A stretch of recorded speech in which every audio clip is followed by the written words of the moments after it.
I'm walking down the street. I do want to say to Doni and many of you in this room that over a very long career in this city, all of you have helped me and my colleagues tell the truth and to try to tell. I may not look like you and you me, but my head up. I'm from South Carolina, so I just... What does this event mean to you, Miss Peggy Moss? Oh, my heart. Happy 20th anniversary. My heart is about loving up on my sisters. Do you know what it feels like to have your sisters in the room? John. And dare to be different and unique. I'm gonna be the best me I can be by letting His glory shine through. I am beautiful, I am blessed, but not just what you see in the flesh. I'm free from people, free from myself. The doctor lived next door to the janitor, to the reverend, and the lawyer. We were together. Now we get so high and mighty that you create stress for your society because you don't like poor black folks either.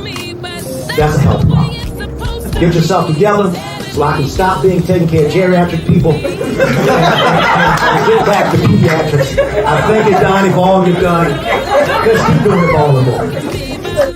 Letting His glory shine through. Dare to be you, dare to be me, dare to be different and unique. I'm gonna be the best me I can be by letting His glory shine through. And I dare you, I dare you, I dare you to be you.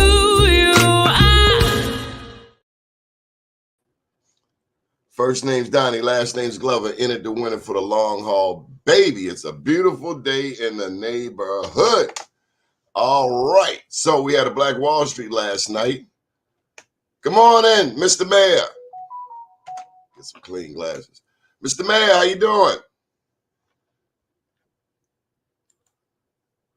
Early in the morning. What you doing up this early? Supposed to be relaxing. Rob Morton, good morning. All right, so we had a Black Wall Street last night down in gorgeous Prince George's County, and I had the, Lord have mercy, had the opportunity to meet some wonderful people, including, excellent Mr. Mayor, including Shannon Colbert and also Mr. Darrell Robinson. How are you both? Hello, how are you? I'm good. Good morning, sir. Good morning. Good. Now, I didn't know you were coming in early this morning, hall monitor at NAF. Wow, get out of here. The mayor's working at a school. Shannon, welcome. How you doing? I'm great. How are you? I'm doing good. Got that happy smile early in the morning. You a morning person? Yes. I am not a morning person. Okay. How about you, Mr. Darrell Robinson? Are you a morning person? Man, God woke me up, so I'm every day He need me. You hear me? I heard you. I heard you loud and clear. Where you from, Shannon? I'm from Northwest Washington, D.C. Not Southeast? Not Southeast. Northwest. You know, Marion Barry from Southeast. That's how I fell in love with Southeast. Hey, I love Southeast. That's just not where I'm from. She says she ain't claiming. What about you, Mr. Robinson? What do you claim as home? Northeast Washington, D.C.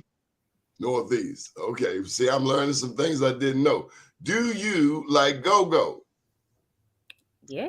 Love it. Okay. Well, absolutely. I'm a big Chuck Brown fan. Also, Sugar Bear. Did you know that Sugar Bear won one of those awards before? Oh, no. I didn't know. Yeah. Sugar Bear. So Shannon, tell us about yourself. What do you do? So I am the business development specialist for Hop On, which stands for Helping Our People Out Now. And it's an organization that we as a group created in April of last year. And the goal is to create generational wealth and to build up Black businesses so we could place them in our Black-owned shopping center. How did it come about? I'll let Mr. Robinson tell you how that came about. Okay. Well, I just got banked. That's what we call it in Baltimore. You team up on you. I didn't know I was getting banked early in the morning. Tell us about it, Mr. Robinson. Um, hop on this. It inspired me through Shark Tank. My partner always watched Shark Tank, Mr. Harold Dawson. That's one of my partners, investors with R&D investment. And I called it our poor man Shark Tank. So it just inspired me what they was doing, but I wanted to tweak it and do it a little different. For me, it's not leaving no one behind. I took that school initiative about not leaving no one behind in the sense of wherever you at, I'm gonna meet you there when it comes to entrepreneurship as well as business. So whatever you're lacking in, I'm gonna help you get to where you're trying to get to. So while we out here buying and trying to develop land for commercial use as well as residential, it'll help you, to move forward, to have an owner that look like you but care about the neighborhood. Mr. Robinson, so many times I meet people with businesses, including those who own beauty salons.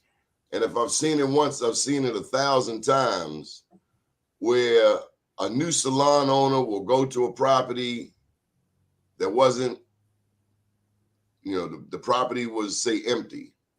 They go in, they build it out, they build their salon. And by that second year, at least, that landlord is going to come back and go up on the rent.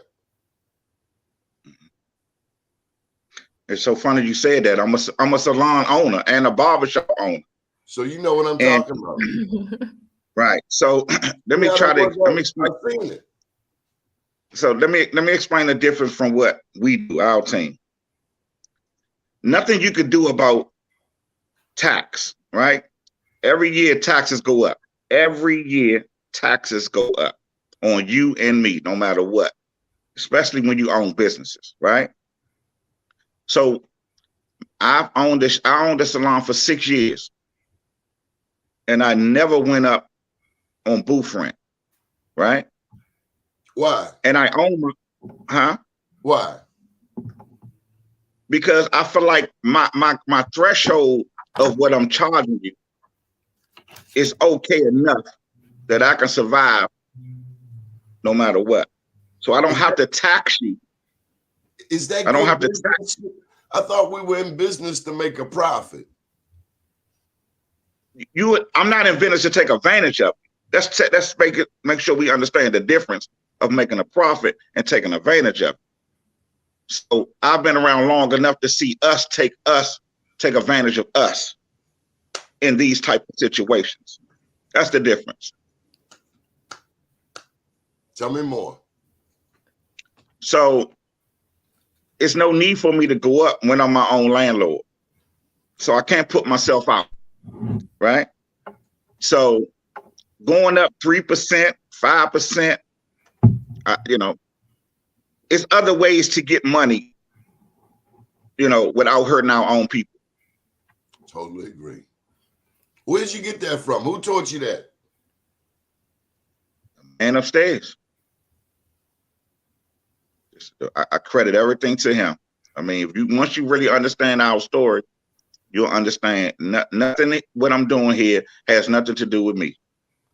So tell us your story. Say it again. Wow. I'm gonna give you a short version, right? Growing up in what we call the inner city, poor, one parent, 9 of us in a 1-bedroom. Mother did everything possible to reassure us that having a bright future. My dad left my mom. I was an early age, and I went. At that time, I kind of fell back in school, and I had to go to special ed. So every Saturday, the bus would come and pick me up and take me downtown to talk to a psychologist just to see what's going on with me. But at doing that, it helped. But my brother came in, my older brother came in and really saved the day to pick up that dad part that I was missing, that I was lacking in, and encouraged me, sitting there helping me do my homework, stuff like that, right? Because I didn't believe in myself. So I did that for like 3 years, you know, picking me up, going to special ed, getting myself together in school and special ed, just special attention that I needed, right? So from that point on, you know, I graduated, I moved on, went to middle school. By the time I'm 13, 14, I picked up drugs. I went in the street, started selling drugs. In the inner cities of DC, I never smoked no drug a day in my life. To this day, I never smoked anything, no cigarettes, never did no type of drug, no alcohol, never in my life, never touched anything. I just had an addiction for drug selling to make money. And through that time, a lot of people don't know that selling drugs is just as addictive as using drugs. Because every time somebody go up in the hole 3 o'clock in the morning to cop that thing, it had to be somebody on the other side of that window. They're selling it, and that's a sick puppy too. It's one of the worst addictions, and I'm gonna say something to you. So I got incarcerated. I went to jail. I went to jail 3 times before I got my life together. But my 3rd time I seek God. So when I really put my face down on that ground and had to stop making excuses or blaming others for my situation, you know, I seek God and I said I want to do it your way. But to answer that question, you know, when you're coming out of prison, you got to do programs, right? So, you know, I'm down Jessup programming because I'm a violator. They put me in a drug rehab facility. So I go to the counselor and say, how do I fit this drug rehab facility when I never use drugs? The way you're treating a user, you can't treat me as a dealer that way because we got different habits. So what you're doing is put me in a situation where I'm not going to get healed and they're not going to get healed because I'm a drug dealer. You're putting me in a bag of money by putting me in a room with drug addicts because we're not healed. So I'm going to make them my customers. The lady told me, don't ever say that out of my mouth again. And she took me out the program. But listen, but it was for the good because she said what I said, it was such a jewel and they never looked at it like that.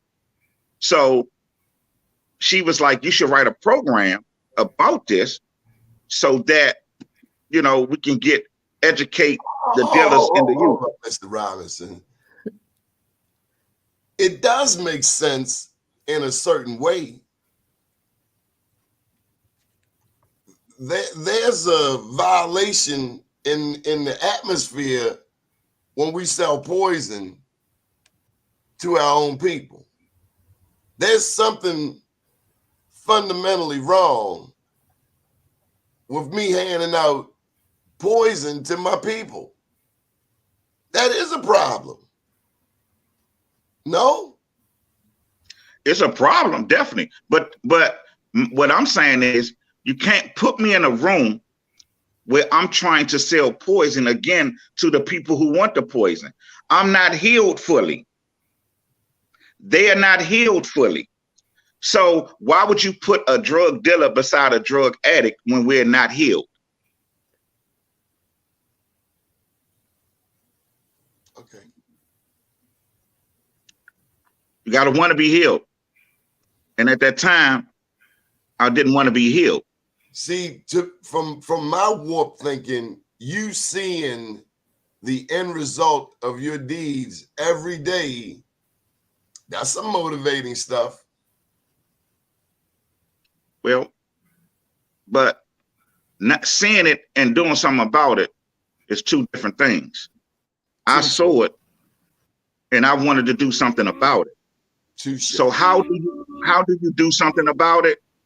You come out and you put 10 toes down and you go back into that same community and you uplift them family, them grandkids that is impacting. See, remember, it's impacting the grandkids, great grandkids. So for me today, what we getting now is from what we did in them 80s. Yeah. And 90s. It's called karma. So, right. So what we getting today is karma with the youth, right? Not being patient, don't want to work for nothing, don't have no respect. So I'm putting that on my shoulder to say I'm blamed for that. I'm a blame for that, right? So I'm gonna go back to that same community and I'm gonna be in the streets I'm not gonna sit behind the desk or the door because I'm coming in them streets to talk, but not just talk to them. Having a solution for them. That's the difference. Talking and having a solution is, again, it's two different things. Because people used to come in the prison to talk to me, but didn't have a solution. Right? Mm-hmm. It sounds good, but when I get out, where you at? Totally that's the, you know, the reason behind what we are doing, me and Miss Shannon and the rest of the team, by helping the young youth, older youth, our color. It's about our color, you know, to provide some generational wealth, some knowledge, and let them know we here. Now I need one thing for a second. I want to put up. They've asked for your link, and you sent it. Okay, bear with me a second here, folks. So how does Shannon fit into this? Shannon came into the no. Matter of fact, Shannon, you tell your story. So my hairstylist works at his salon. I came into the salon speaking about my lipstick company that I own and looking for help. And he helped me. And in the midst of us talking, we got to talking about Shark Tank and how we could kind of help all Black businesses within our community.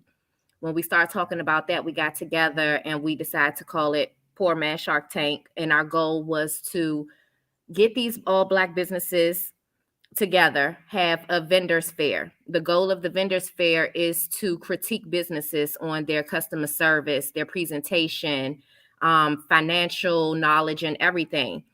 It's pretty much a competition, just like how Shark Tank is.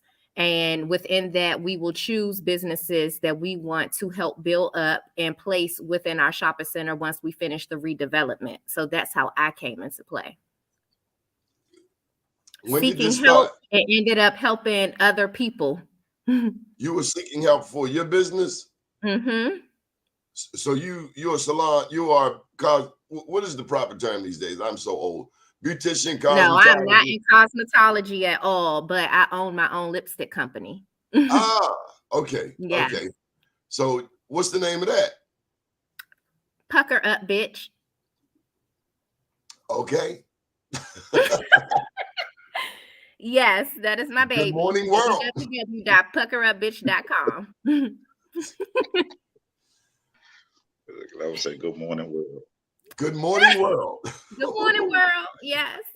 But it's okay, though. You know, I struggled with that name, and I even talked to Tub about it, to Daryl. I talked to him about it because I wanted to be myself within making my business, but at the same time, I didn't want to get looked at any kind of way because of the names of my products or what I wanted to name my company. And my whole thing was, if I was a Kardashian using that same name, nobody would blink twice. So why can't I do it? Can I just say one thing? Yes. I'm 57, and if I would have said that word like when I was 13, 14, 15, you might as well just go ahead and throw them up. Well, I'm 35, so I can say it. I know, but my generation, we have had countless warnings to not use that word. Don't do it. Don't do it. Don't do it. Don't it. And now it's like, what? Help me out, Derek. You ain't 35, are you? No, I'm up there where you at. So no, nowhere near. But what it is what I'm saying. I relate to both sides. And for one, it's not used in that in that negative way as a main corner, and it's not spelled that way. You know what I'm saying? So what I try to let her know is, yes, you can be edgy, but we gotta be strategic on what we doing when we dealing with the world that we dealing in today. So I always try to tell her when she tell her story, understand the word that she's using is not the word and it's not spelled that way. So it's word placement. It's when you using the name in any word, so people can get a better understanding of where is that. It's edgy. I love it. It's who she is, you know, and I support her 1,000% on it, and it's going to continue to do well and out here. to help others. Like if you heard her, she said she was seeking help, and then it turned around where she started helping. That's God's doing. That's what God wants. Absolutely. She seems to be a nice person. You help people anyway, don't you, Shannon? You seem to be a nice person. You help people anyway, don't you? I try to as much as I can. I got the best mentor right here on the screen. He has taught me everything I know and continue to teach me everything I know. And I absolutely love what I do. But Dad told me, he said, with a closed hand, nothing gets in. Nope. And nothing gets out. Absolutely. Some people try to hold on to that dollar so much, they're just not going to let it go. But with an open hand, there are endless possibilities. Money. Let me tell you, that used to be me. That used to be me, but he has taught me not to chase the money. It's not about chasing the money. It's about chasing business relationships. You get way more wealth once you chase the business relationship. It's about long-term investment and leaving something for my children, leaving something for my grandchildren. I might not necessarily see it, but they will. And that's what we're trying to create for the community, starting here in Suitland and moving on from state to state, to teach our people financial literacy, to teach them generational wealth, so we could have something to leave behind. Land is always key to own, not lease. And that's what we have to learn first. Once you own it, you're unstoppable. You agree with that, Darryl? Most definitely. I mean, again, Black Wall Street it inspired me so much. Our ancestors inspired me so much. Losing lives. We only hear about the names that popped or that they feel like did the most, but it's so many people that's not mentioned that lost their lives for me, you, and the rest of us to be where we at. So when I heard you speak yesterday, I mean, I came and told them, I was like, he's somebody that I want to be around, because I love his energy. I love the way he think. I don't know you, but I feel you. Like I wish. If I can jump inside you, you will know. Like, dang, he really feel me, because you don't meet many people like yourself along this, this way, a path that we're going. And I thank God for you. And I told you that last night. Just meeting you, I thank God for you. I thank God for allowing me to stand next to you, because you're such a light that I want to stand beside and not get your light, but get the knowledge. Well, the devil came for me and missed. About 21, 22 years ago, I was chasing all of the rock, the dope, the coke that they could sell. And when they ran out, that's when I got mad. Ain't no more. Knocked on the door 2 a.m. Came to your spot. We sold out. You bought the last 5. And then one day, I got sick and tired of being sick and tired. One day, the reality hit me that the street's not going to love you back, no matter what you do. And then I realized, too, in that process, that I had some hurt that needed to be healed. And so I went digging it out. The next thing you know, I'm right back at it again. Then I go back and sit on the front row again, for those who know what I'm saying. Dig out a little bit more. And I'm right back. Until one day you realize you got to dig out all of that dirt. Even in the uncomfortable spot. You got to dig it all out. You got to put it all. You got to tell God. You got to tell God all. I ain't say you got to tell nobody, but you got to be honest with yourself and with God. You fall down on them knees and you are sincere. I was high, but it was sincere. And if we are so fortunate that God allows us a sliver of daylight, a glimpse, and can't go back that way no more, because That's my life, not just my life, my soul. And so let me tell you about these awards. So one day I did a radio show out at I did a show on Radio 1 as I got my life together. Matter of fact, for 21 years, it was the longest running show at Radio 1 in the nation. Wow. Tell me what God can do. Okay. And then then they started wanting to charge me and got funny on me. And they wanted like $200 a week from me. Now, I started my business 21 years ago, not to be nobody's sharecropper. I didn't get in the business to be paying your bills. And so I said, I'm going to take that $200 a week, $800 a month.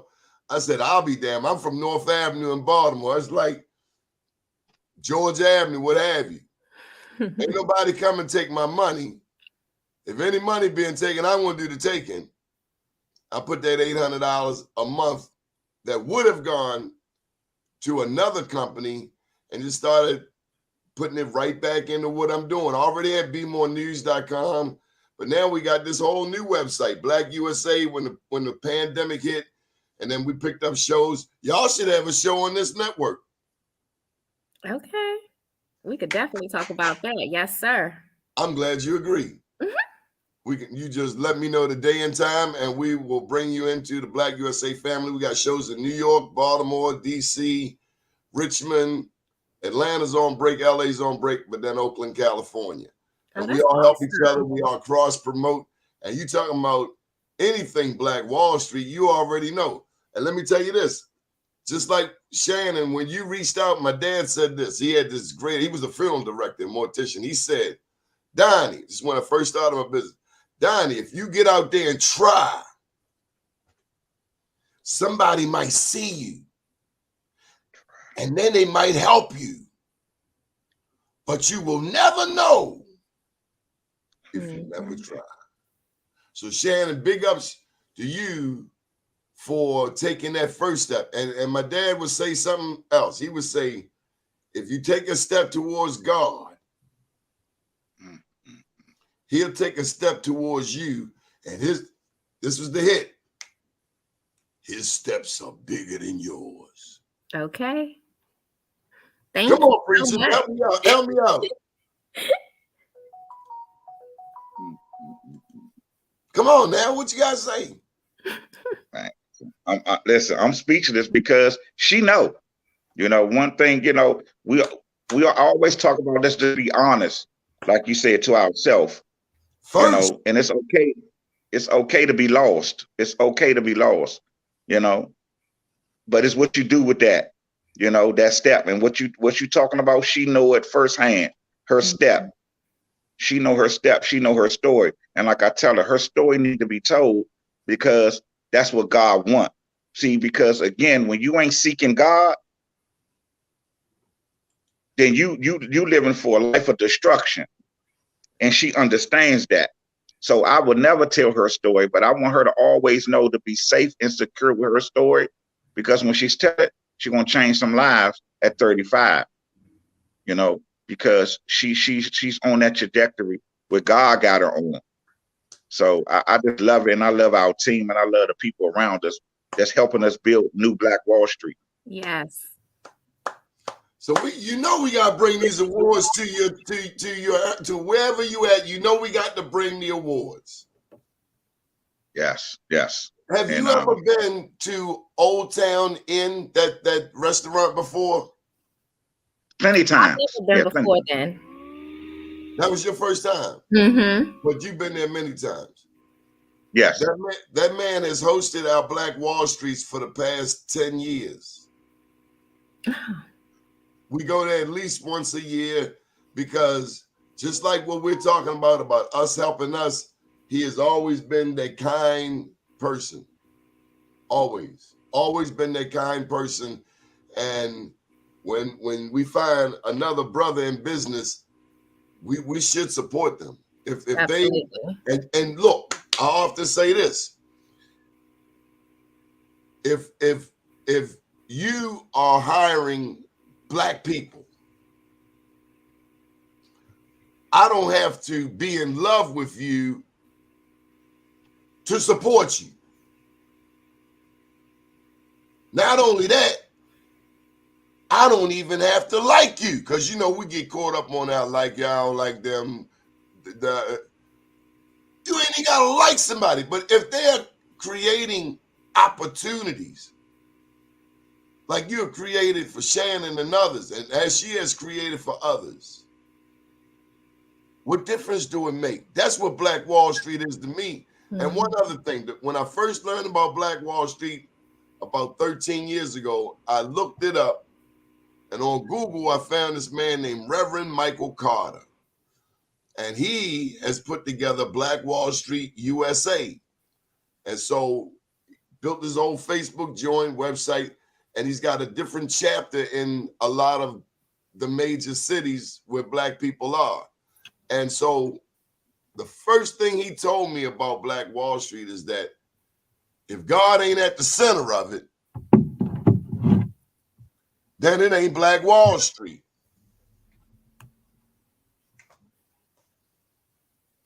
That's it. Hey,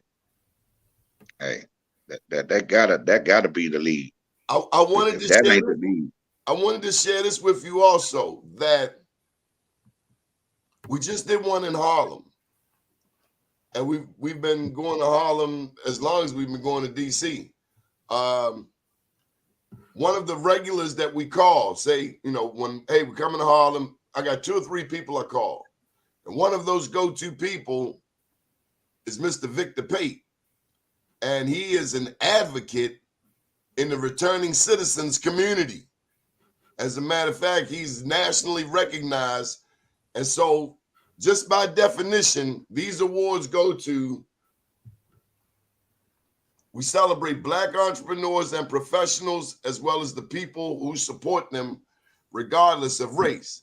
Given that America, we Black people are 13% of the population, but we make up damn near 50% of the people incarcerated. 13% of the population, 50% of the people in America who are incarcerated, starring Black men. That's the star of that movie. Mm-hmm. The fastest growing demographic is Black women. One elder said to me, this is the first generation of Black people with no mothers. We've heard about the no father scenario, 70%. Now we got a whole new generation with no mothers. That's how far society, that's how badly society has disaffected our families. So we celebrate anybody that Mr. Victor Pate brings to the table. One guy, he's a returning citizen who built a library on Rikers Island. So we celebrate when a cat come home, countless cats, New York, Baltimore.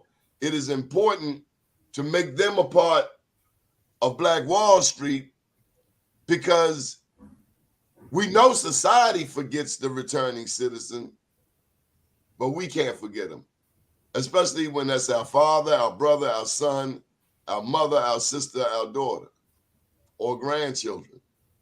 So returning citizens is very important to BeMoreNews.com and the Black USA, because we are the most disaffected community in America when it comes to incarceration. And one other fact, or 2 facts. The only other country that incarcerates to the high rate that America does of us is the United Kingdom, England. They lock up Black people faster than a Baltimore speed camera, faster than a DC speed camera, because y'all got CCT over there, CCTV, and that damn thing don't miss nothing. I did a U-turn. They sent me the ticket for $250. I was like, damn, I don't want to drive to DC no. And then the other thing is that America incarcerates almost as many people as China. China got 1.4 billion people.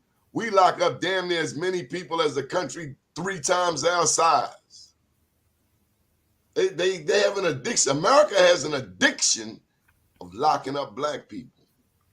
Mr. Glover, you was talking about returning citizens, and I wanted to touch on that because he is actually a part of the returning citizens. So this is PG County's first time ever creating a returning citizens division under Angela Alsobrooks, and I was delighted to be one of the ones that is a part of the returning citizens for this beautiful, gorgeous Prince George's County. So I'm definitely hard on, our brothers and sisters, trying to make sure that they can come home. You were in Jessup House of Corrections? Yeah, I've been in I've been in Hagerstown, Jessup, Cumberland, Brockbridge, JPRU, Herman Tolson Boot Camp. I travel around and you did a in tour. The county. You did a tour, huh? Definitely. I sure enough did on that blue bus. Something else. I enjoy the greatest thing. Now, I did some stuff. I told you some of the bad, but the past 20-some years, I had a chance to do what I should have been doing. But Right. The greatest thing ever has been my prison ministry. Oh. We were going to Baltimore City Jail, and this was 2006, but the effects are still here. We would go to Baltimore City Jail, and we had a relationship with the warden where we went to speak to 14 to 17-year-olds charged as adults. And I swear to you, 3 times those young men came up to me on the streets years later. You don't remember me? No. He said, well, thank you. Thank you for what? He said, you came over to jail to see us. I'm doing better now. Kind of like that song Marvin Sapp, Never Would Have Made It. Never would have made it. I'm stronger. I'm better. I'm wiser. Did all of these things. Been in the White House. Y'all been to the White House yet? No. Shame on y'all. Then we got to get y'all to the White House. When I meet a Washingtonian ain't been to the White House, and I've been there 50, 60 times, I got to show you how to do that thing. You'll be surprised how many of us never really see our monuments downtown at all. I get it. That's how it is, Baltimore. It's uptown and it's downtown. And downtown ain't made for us. And so, like, nowadays, when the young people go down there, it's day and night. They don't like it. They acting up. But it's that uneven investment. Some cities want to invest over in this part of town, but not over in this part of town. And that's why I love me some Marion Barry forever, because Southeast, to my understanding, is a challenged community, just like where I live at, Sandtown. It's over here where Freddie Gray got killed, where the city will send investments down to the harbor, but they won't invest uptown. And guess what? After all that investing they did in the harbor is dead, comatose, lights out, 86, nothing. Wow. I mean, it's a couple little sprinkles, but God don't like ugly. Okay. And care less for beauty. You got all of this money. See, some white people don't understand. Baltimore is the home of segregation. This was some of the first housing laws went down in 1910, where white people actually had the audacity to say they want a law to say that black people can't move into our neighborhoods, and diabolically, they can't move into our neighborhoods. Diabolically evil, and a lot of them still got that mindset today because they still trying dumb SHIT today. Same stupid stuff. Ain't learned nothing. Even though their granddaughters like black men. But I'm going to leave that alone for now. Your thoughts, you want to share?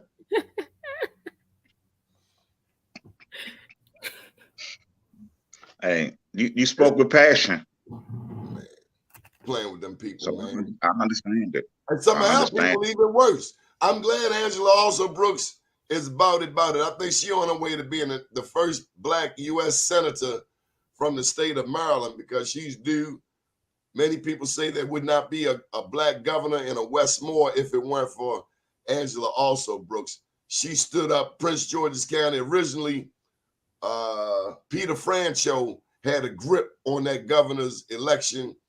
And then Perez was making a move, but then the black man made it. But the black man made it. Nobody wins Maryland. Nobody wins Maryland without Prince George's County and Baltimore.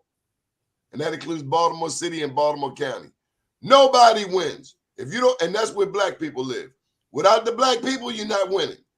Democrat, Republican, red, white, purple, green, all y'all.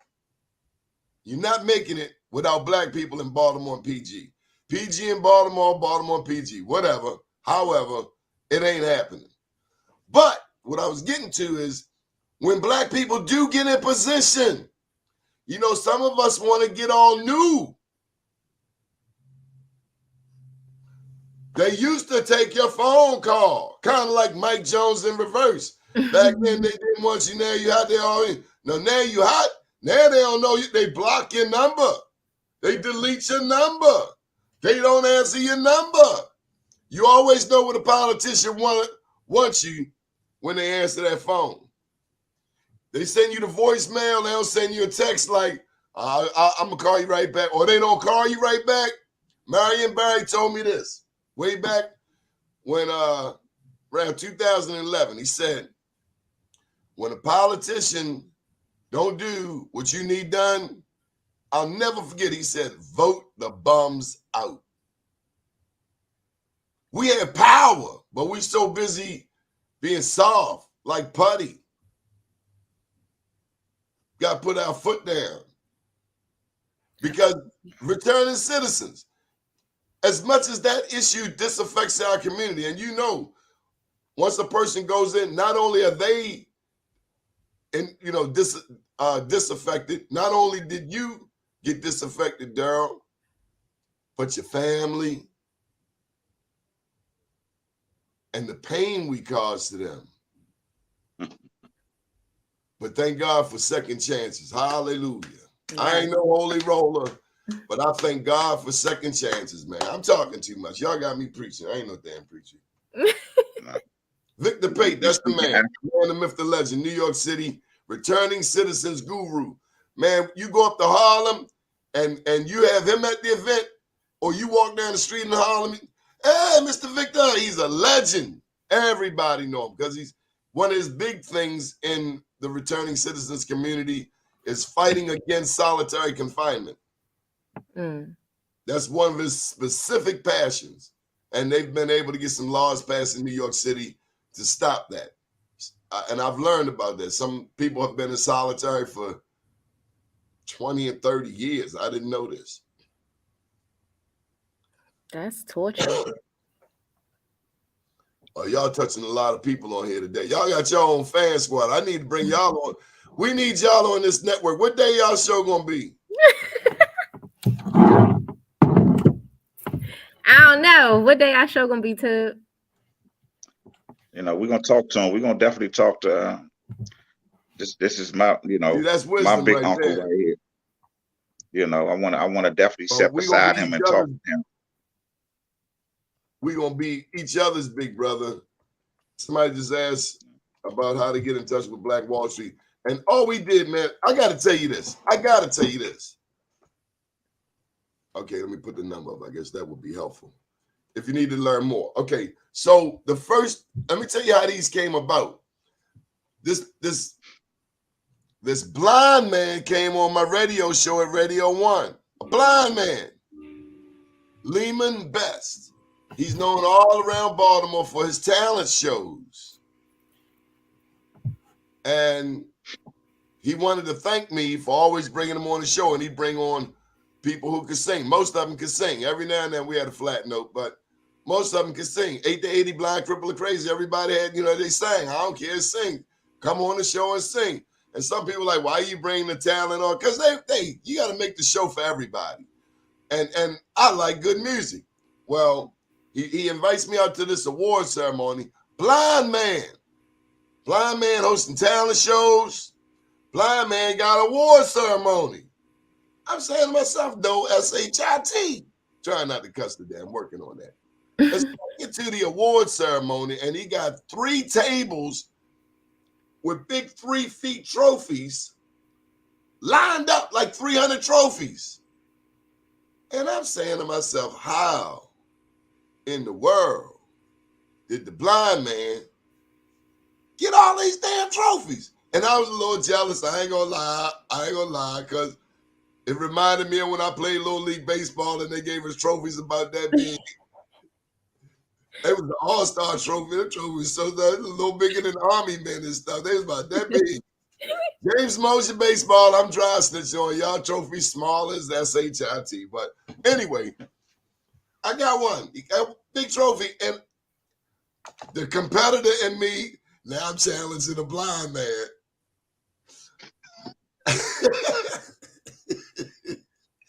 But I mean it in a good way. I was like, Lehman, where you get these trophies? And that's when he told me about this man. And the man just got his wings a couple years ago, Joe Mans. And he owned a trophy shop, and he saw the beauty in the blind man, Mr. Lehman Best, just like I saw it. And he just provided him with those trophies. And I just said, and I was just learning about Black Wall Street at the time. And the first Black Wall Street was in D.C., Northwest, Busboys and Poets. And the rest is history. We've since honored, according to them, about 2,500 people. New York, Baltimore, D.C., Atlanta, New Orleans, Richmond, Birmingham, Las Vegas, and Tulsa. Wow. That's amazing. So what's next? What can we do to help each other? I mean,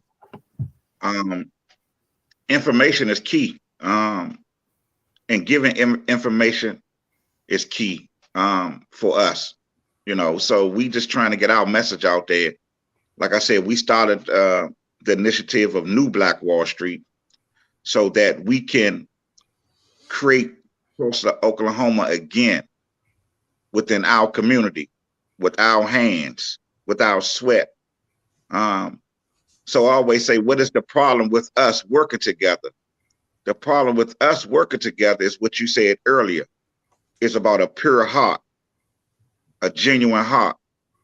Most people will laugh in front of you, but not be genuine, right? So I always tell people, if you're a selfish person, just don't come in my circle, because we're selfless over here. And I'd rather take your business and grow it before I take mine and grow it, right? Because the mission is not about me, it's about God helping our people to understand knowledge again, understand our worth, you know, killing that toxic trait that's in us. The second thing is not understanding finance.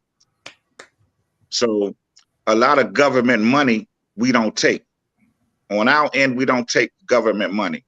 What comes with government money is handcuffs, because they ain't gonna allow you to get so far with it, because the reality of it is they want to keep us down. They don't want to put us up. So if you take their money, they ain't gonna let you go for so far before they snatch it. So with that being said, go ahead.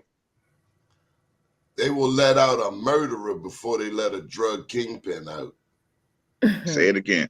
But I praise God, because they let one of our brothers out, Tony Lewis Sr., that ran with Rafa and them back in the days. He just got out. You know, he had a life sentence. His son, Tony Lewis Jr., was a big advocate. He's a big advocate for returning citizens and incarceration of Black men and women. So his father that had life, you know, he just came home, you know, and we just praise God for that. Thank God for that. And so but I was gonna say to you, they won't let a kingpin out because the kingpin know how to work that paper. You know, they killed the Cash App man, right? Unbelievable. They killed the Cash App man, and now they got FedGov now. The new Cash App, FedGov. The new, yes, that now we got to run. Now our money got to run through that. Yes. At first they didn't want to get into that whole cryptocurrency and the blockchain, and they killed him on the same day that Martin Luther King got killed, April 4th. A lot of assassinations take place in April and in September. We got to pay attention. We got to pay attention to the banking. We got to pay attention to the banks around the world. We got to pay attention to China. I don't understand. Like, we supposed to be smart, right? But some people so stupid, right? Like, who own TikTok? China own TikTok. If everybody, say China wanted to take over the U.S., it's just common sense. They got surveillance on the whole damn country already. China own TikTok. I mean, they can take this thing over anytime they want. Or they could call in their credit. Hey, U.S., give me my damn money. Kamala Harris, she just dropped some billions over in Africa, but the Chinese been dropping billions already. We'll send $50 billion to Ukraine, but we won't send no money to East Baltimore, to Southeast D.C.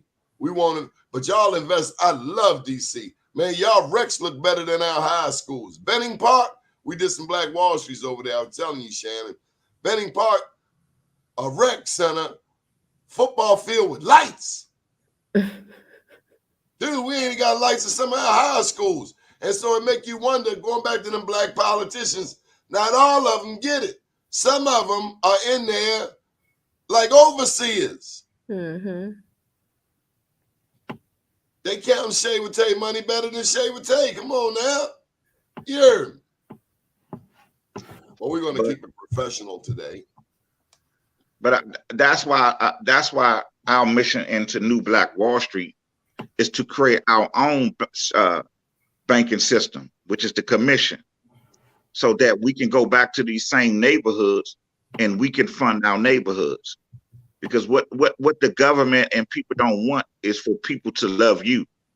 Because if people love you and believe in you, that's power. That's why they could never get rid of Marienberg, regardless how they try to make him look, regardless what his choice was or his lack of decision was. He still loved his people. He still gave his people them government contracts. He still stepped out there and spoke for them seniors. He didn't let them lose their homes. He stood up for his community. So regardless of how you try to make it, when God got something for you, nobody can take it from you. You just got to believe in that. So for that being said, that's why we build New Black Wall Street, so that we can go back and fund our own people. See, the problem, yeah, we can talk about the problem, but what we're going to do collectively together to go build back.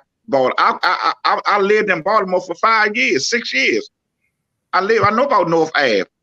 I know about all that around there. I lived up there. You know what I'm saying? So I understand what it looks like, a 41st and Falls Road. I lived in, I was up there, hanging up there. So, and understanding that culture is really no different than the culture is in DC. So, and remember, I live beside a lot of them, going up there to the to DOC, get my number, 336-083. So I know what that looks like going up there. And I'm saying it's some good people up there. It's some great people up Baltimore. Without them, I wouldn't even have been helped. So understand it. I know what it looks like. I'm glad you said that, because I've heard many, many stories over the years. DC don't like Baltimore. Baltimore like DC. That's only from a cat that ain't never been there. Because if you go to DC and you meet your beautiful black people, I tell you what, one of my favorite videos of all time is Beautiful Life. You know that song? Beautiful Life. Chuck Brown got a video called Beautiful Life. Yes. Oh, I want a Baltimore version of that video, but it's just got the people and the music and the culture and us loving and celebrating ourselves. We don't need nobody to tell us who our heroes, who our celebrities are. We do it. That's right. You heard of Petey Green? Definitely. I know about Petey Green. Definitely know about Petey Green. We've done maybe 3 or 4 Black Wall Streets at the Petey Green UPO. If you go to Southeast.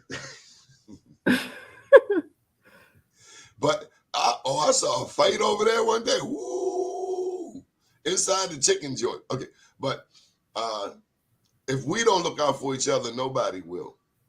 Nobody will. And you know, some of us, we get so high and mighty that we won't go to Petey Green. We won't go to that part of town, or we won't We won't help somebody who's doing bad, or somebody better not mention you was locked up. Then we get all new. Kind of like them church people.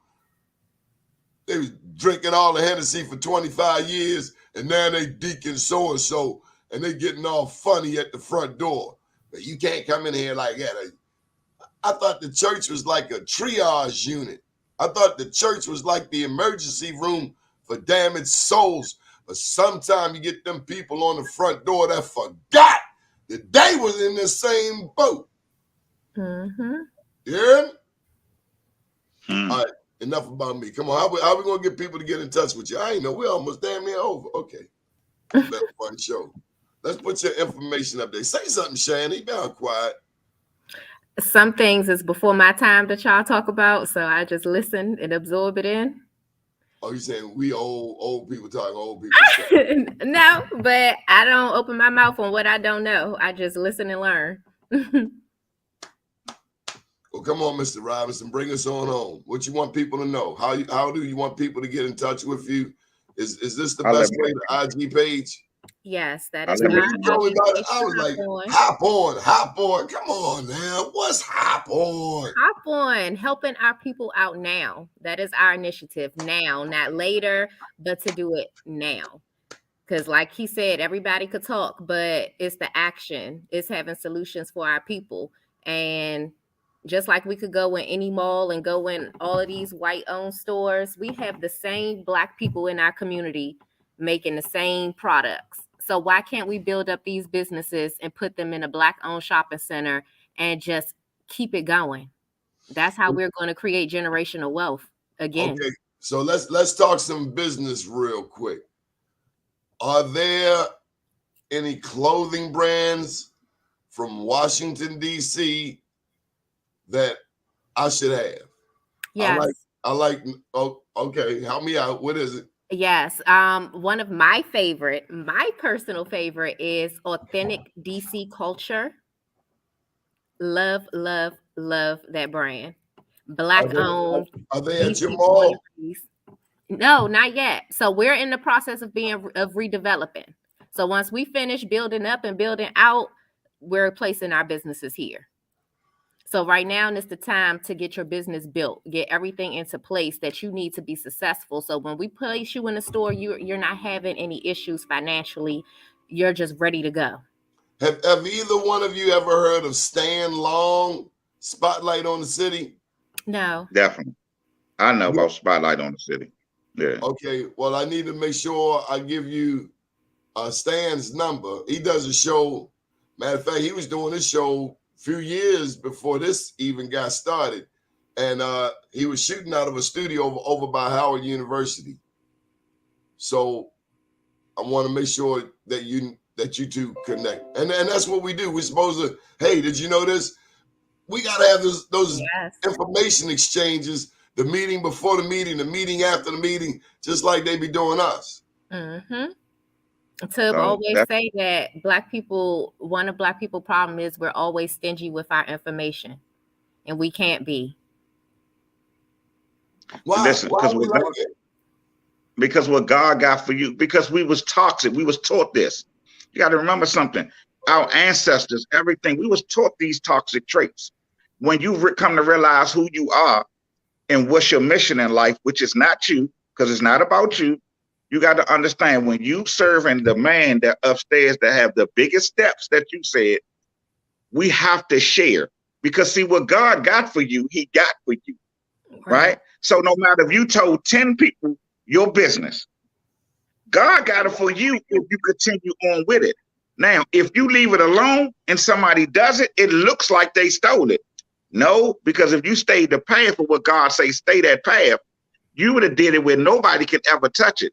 So all they could do is come around and duplicate it and push really your initiative, because it's always a start somewhere. So you ain't doing nothing but educating the start. You just keep pushing that initiative on. So for me, it's about loving people, loving yourself, loving people, giving people your time, giving people your attention, showing up for them when they need you, doing it with a pure heart or authentic heart, with no malice in it, regardless of what it looks like, 1 o'clock, 2 o'clock, 3 o'clock, 4 o'clock, whoever it looks like. You have to show up for your people. And that's what I represent. I'm going to show up for my people. Even though when it looks blurry to somebody else, like, why you always got to be there for somebody? Why you always got to do this for somebody? Why you got to do this for somebody? And I will always say, when you seek God and God give you your assignment, you as my mother, my wife, whoever you are is not that important to me when it's about God assignment. Because without God assignment, you won't get what you need out of me as well. So I praise God for that. You get the final word, Miss Shannon. You made this show happen. I just want everybody to visit our website, visit our social media, come out and be a part of it. We are always looking for new people to join our movement. And once we all come together, everything will be great. I'm telling you guys, it will be great. New Black Wall Street. New Black Wall Street, hop on, helping our people out now, all of that. So we're putting, before we go, we are putting up $2 million for New Black Wall Street. So anybody that want to join a part of the movement, we need you to show up, sign up, be committed, right? And come on and get wealth off of the money that we are putting up so that we can help your businesses grow. Yes. You could email us at helpingourpeopleoutnow@gmail.com. That is helpingourpeopleoutnow@gmail.com.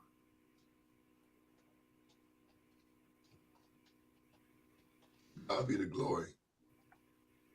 You both are a reminder of what we got to do. Is that right? Yes, sir. You both are. I thank you. You warm my soul.